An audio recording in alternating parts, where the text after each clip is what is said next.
ఓం నమో నారాయణాయ. శ్రీ సమర్థ సద్గురు సాయినాథుని వచనామృతములు. 61వ సూత్రము. భగవంతుని కోసము దీక్ష చేయువారు మొదట ఆయన కథలను వినండి అని చెప్తున్నారు బాబా ఇక్కడ. ఆ తరువాత భగవంతుని సహవాసంలో ఉండాలని కోరుకోండి. ఈ సహవాసము అతనితో కర్మ, జ్ఞాన, భక్తి మార్గాల ద్వారా ఉండవచ్చును. అంటే కర్మయోగము అంటే మనం చేసే ప్రతి పని యందు ఆయన్ను తలుచుకుంటూ ఉండడము. అలాగే జ్ఞానయోగము అంటే పురాణ గ్రంథాలు చదివి భగవంతుని పట్ల జ్ఞానాన్ని పెంచుకోవడము. మూడవది భక్తి యోగం అంటే ఆయనపై భక్తిని పెంచుకోవడం. ఈ మూడిటి ద్వారా ఆయన పట్ల ఆయన యొక్క సహవాసాన్ని మనం పొందవచ్చును అని చెప్తున్నారు. లేక భౌతిక సామీప్యత ద్వారా కూడా భగవంతుని సన్నిహిత్వంలో ఉండవచ్చును అంటున్నారు. ఈ 4 మార్గాల ద్వారా ఆ భగవంతునికి దగ్గరగా ఉండవచ్చును. ఇంకను సద్గురువులు కానీ భగవత్ స్వరూపులు కానీ ఏమి చేస్తున్నారో గమనించండి అంటున్నారు. వారు చెప్పేది చదివి అధ్యయనం చేయము, గురువులు చెప్పేది చదివి అధ్యయనం చేయండి అంటున్నారు బాబా ఇక్కడ. వారు చేయు సూచనలను అనుసరించుము, వారు చేయు పనులందు మిమ్ములను మీరు అనుసంధానించుకొనుము. ఇవన్నీ ఒకసారి భగవంతునితో అనుసంధానించబడ్డాక చేయవలసిన పనులు. అంటే ఆ భగవంతుని యొక్క అనుసంధానాన్ని మనం పెంచుకోవడం కోసము ఇలాంటి పనులు చేస్తూనే ఉండాలి అంటున్నారు. ఎందుకంటే ఆ భగవంతునితో మన అనుసంధానం కొనసాగించబడుతూనే ఉండాలి కదా. ఈ మార్గాలన్నీ ఆ భగవంతునితో అనుబంధాన్ని పెంచుకోవడానికి మార్గాలు. ఆ భగవంతుని పట్ల ఈ దీక్షాబద్ధత మన రక్త మాంసాలందు జీర్ణించుకుపోవాలి అంటున్నారు బాబా. ఇది సత్యము. ఆ భగవంతుని ప్రవర్తనా విధానాలను అర్థం చేసుకోవడము అంత సులభతరము కానిది. ఓర్పు, సహనము, పట్టుదల, మనపై మనకు అచంచల విశ్వాసము ఉంటే తప్ప ఈ భగవంతుణ్ణి మనము అర్థం చేసుకోలేము. అటువంటి వారే దీక్షాపరులు అవుతారు. ఈ 4 ప్రవర్తనా మార్గాలు వారి యందు ఉండాలి అని చెప్తున్నారు బాబా ఇక్కడ. 62వ సూత్రము.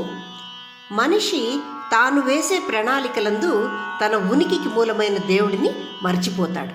తన జీవన ప్రయాణంలో సమయానుకూలంగా దేవుణ్ణి స్మరించుకుంటూ ఉంటాడు. అంటే ఏ సమయాలలో? అనారోగ్యమైనప్పుడు, నయం చేయలేని జబ్బు ఉన్నప్పుడు, అధిగమించలేని కష్టాలు ఉన్నప్పుడు, ఆనంద సన్నివేశాలు అతని జీవితంలో బాధాకరంగా మారినప్పుడు, మరియు అతని కోరికలు తీరుట కోసము భగవంతుని వైపు అతను నడుస్తాడు. కానీ ఇటువంటి సన్నివేశాలు కూడా అతన్ని భగవంతుని యొక్క స్మృతి మార్గాల వైపు మనల్ని మళ్ళిస్తాయి అంటున్నారు బాబా ఇక్కడ. 63వ సూత్రము. భగవంతుని కోసము నిజమైన అన్వేషకుడు ఏది నిజమైంది, ఏది శాశ్వతము, ఏది తాత్కాలికమైంది మనకు లభించు వస్తువులందు అని గ్రహిస్తాడట. ఒక వస్తువు యొక్క అనుభవాలు తాత్కాలికమా లేక శాశ్వతమా అని గుర్తించగలుగుతాడు. మనకు కనిపించు ఈ విషయ ప్రపంచమంతా తాత్కాలికం. ఇది మనకు ఆనందాన్ని ఇస్తుంది. అటువంటి ఆనందాన్ని మనము పదే పదే కోరుకుంటాం కూడా. కానీ లోతైన నీటిలో ఈత కొట్టడం వంటిది మనకు ఈ అన్వేషకుడు చేయవలసిన పని. సముద్రపు ముత్యాలు లోతైన సముద్రంలో మాత్రమే లభిస్తాయి. భూమిలో గల సంపదలు లోతైన గనులలో మాత్రమే లభిస్తాయి. మనం తాగే నీరు కూడా భూగర్భంలోనే ఉంది. ఎవరైనా శాశ్వత ఆనందాన్ని గ్రహించుటకు తన ఉనికి గురించి తాను లోతైన అనుభవం పొందాలి. అనగా మనం మనసులో శాశ్వత ఆనందం పొందుటకు మన అంతరాత్మను తెలుసుకోవాలి. మరియు మనం ఎవరు, మనకేం కావాలి అన్నది మనకు శాశ్వత ఆనందాన్ని ఇస్తుంది. ఇది గ్రహించుట చాలా ముఖ్యము. ఎవరైతే తనలో తాను రమించునో వారు స్థిరత్వం పొందుతాడు అని చెప్తున్నారు బాబా ఇక్కడ. లోతుగా వేర్లు పేరుకుపోయిన వృక్షము గాలి, తుఫాను వంటి వాటికి కదలక దృఢంగా నాటుకొని ఉంటుంది. అలాగే నిజమైన అన్వేషకుడు లోతైన మనస్తత్వంతో ఆలోచన చేసి తనకేమి అవసరము, ఎటువంటి ఆనందం అవసరము అని తలచిన వాడై స్థిర దృఢ చిత్తుడై ఉండును అంటున్నారు బాబా ఇక్కడ. 64వ సూత్రము.